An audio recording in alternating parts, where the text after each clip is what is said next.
idea. I don't believe in it at all. But I believe that if you have that in your heart to do it, that it should be an environment where you can do it. Right. Because that's the American way. And so the day I went there, they started tear gassing, you know. Oh yeah. And we were just standing around, daylight like this. It wasn't even dark. Nobody was throwing nothing yet. And then I was just standing there, and I just put my goggles and my face mask on because of the tear gas.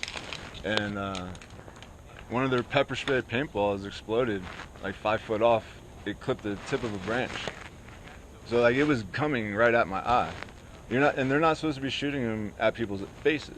So this is because some chick died. You know? This is what's funny about all that. Yeah. It's back in '96. Yeah. I'm a young buck, right? Barely turning out. I'm down there for the Avalanche. Avalanche won the Stanley Cup. Yeah. Woo! We go down there, right? Barely 18 years old. We're down there. Here comes the fog camp, right? So we get tear gas. Man, this sucks. We're down by where Coors Field is right now, right by Jackson's Falls. And we're like, oh no, you know, so we get gas and we start running around the corner. We go down that alley right there, and there's a line of police. Yeah. And they have these pepper spray things. Yeah, yeah. Right? These cannons. Yeah, yeah. And they just hose us back into the street where they can corral us. Yeah. And so I got pepper sprayed. I couldn't see. I was puking. Ran around the corner, stepped behind a car so I could catch my breath and everything. And then I got tased. Yeah. Right? Some cops came up and they tased me. Yeah. So I wake up in an ambulance. Right? And the ambulance guy, he's like, dude, you only have an ID on you. We can't do anything with you. So why don't you just mosey on out and we'll leave you alone? And I was like, wow, you know, I mean, I was a kid. Yeah. And you're out there using military-grade stuff on children, you know what I mean? And also, we weren't down there like, well, I wouldn't say we're not down there. Yeah, yeah. But we're down there you're just having fun. We're like an event, you know what I mean? You're celebrating. And it did get out of hand. There was people flipping over cars and throwing. This is back when they had newspapers and everything. Right. The newspaper machine. The stand. Yeah. So, but yeah, no, I totally get it. But we've, you know, it's funny when people get into it because they're like, how's this possible? Because we've let it be that way. Well, yeah. We've all let it be. All of us as a whole. If you pay taxes, you have militarized your police to the point where, you know, when you get into the whole thing about what they can and cannot do, it is absolutely ridiculous.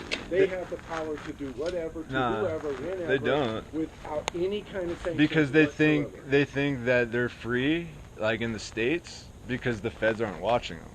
And so 2 years ago, I started calling the FBI on the police. Now they don't even speak to me. Right, but they don't even talk. They won't even make eye contact. Well, what I mean by that they're able to do it is they stand behind a police union. Oh yeah. That then backs them. But I heard this thing one time. It was really funny, and it said that in police training, 96% of their training is spent on aggressive tactics, whatever that is. Right. 4% is spent on negotiations and understanding. Right. Right. And then he says it's kind of like if you get on an airplane and your pilot has spent 96% of his time sliding down the emergency slide. Right. I did hear that one. Would you really want to get on the plane? And I thought, that's a true story. And so the other night, like, there was some dude down my street coming off of dope. So he was off of his Suboxone and no shoes, all fucked up. Like he just got jumped, you know. So I give him some boots and socks and a sweatshirt, you know.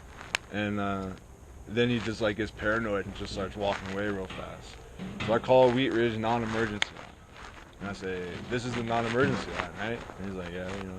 Like, so can you have someone come out here that's not armed, help this person who's having like dope sick, paranoia, whatever, you know? Oh yeah, four cop cars armed, yeah. And so why do you call a non-emergency line if it's going to be the same response? What's the point? Yeah, I don't think they have it. They don't. But they don't have it worked out. No. So, you know, but it's just a lot of the lies, man. Like, so a hate crime was committed against me in Wheat Ridge, right? Just, you know, N-bombs will kill you, fuck you, you know, all that shit. I call the cop, and the lady's like, I give her a description of the guys. And she says, a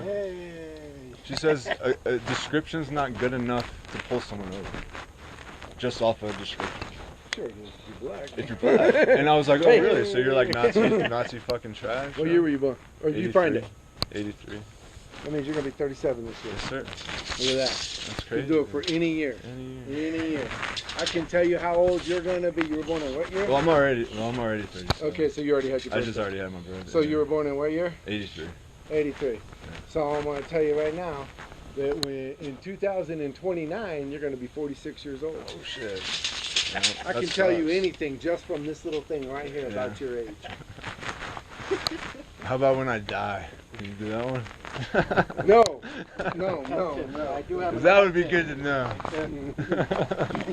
Oh yeah, so that's a bad one right there. That's a bad one. Yeah. So technically, in the year 2048 and a half, Yeah. look out for the lightning bolt. Oh, sure. Okay, I'm gonna let you know right now. Hopefully, I'll be old as shit. Yeah. Look at this. Hey, brother, it was a good conversation. Yeah, man. yeah, Sorry, man. Felipe, to hold up your No, time. that's Man. cool. I'm sorry. You know, I'm just trying to spread some knowledge So too. that's about 24 feet, huh? According to this. Yep.